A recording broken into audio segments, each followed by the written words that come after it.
Okay, we have lesson 9.8, analyzing functions with successive differences.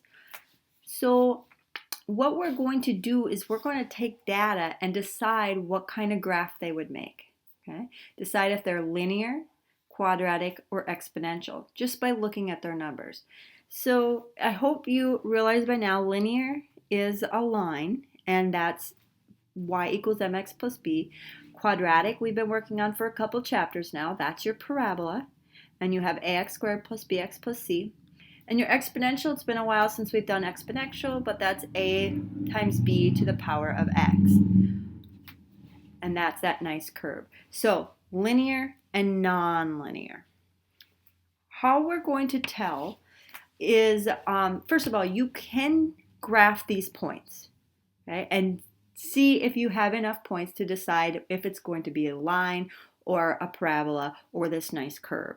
Okay, and then you'd be able to decide. But what I'm going to have you do is successive differences. And what that means is we're just going to be looking at the y values. Okay? And we are going to see what the difference is from 9 to 17. Okay? From 9 to 17, that's 8. What's the difference from 17 to 33? Well, that's 16. From 33 to 57, that's 24. 57 to 89 is 32. Those are my first differences. Okay? If these were constant, meaning if they were the same number or really, really close to the same number, that would mean that my first differences would be constant and this data would be represented by a linear function.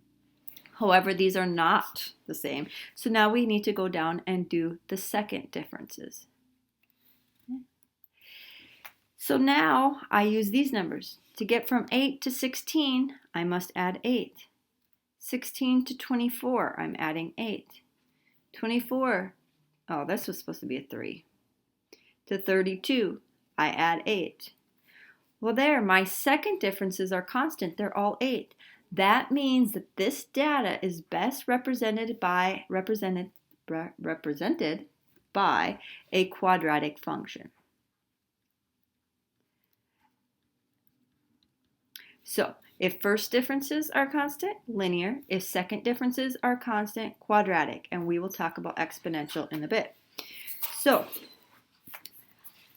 if you have any questions on how to do this, I think of it in a couple different ways. I think of 9 plus 8 is 17. 17 plus 16 is 33. That kind of thing. Or else you can think of it backwards, like 17 minus 8 is 9. 33 minus 16 is 17, etc. Let's look at this one here.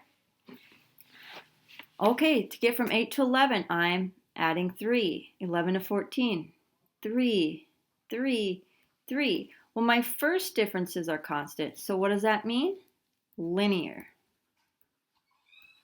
On your assignment, it's going to ask for the quadratic, linear, or exponential. And it will also ask you to give an equation that models the data, but you do not have to write an equation. All you have to do is write quadratic, linear, or exponential. And I believe there's 6 problems, and there's 2 quadratics, 2 linears, and 2 exponentials, just so there's no tricks involved. Let's take a look at this one. This one, as you can probably guess, is going to be exponential. Okay? If you start by subtracting or finding differences here, you know, this is a, minus 24. This is a minus 8. Now we're into, we have fractions and whatnot. But if you find yourself with fractions, chances are you're not going to be able to add and subtract to find your differences. What you are going to be able to do is multiply or divide. So 36 times what is equal to 12? Well, 36 divided by 3 is equal to 12. So 36 times 1/3. 12 times 1/3. 4 times 1/3 is 4 over 3. 4 over 3 times 1/3 is 4 over 9. Double check these, make sure they're right.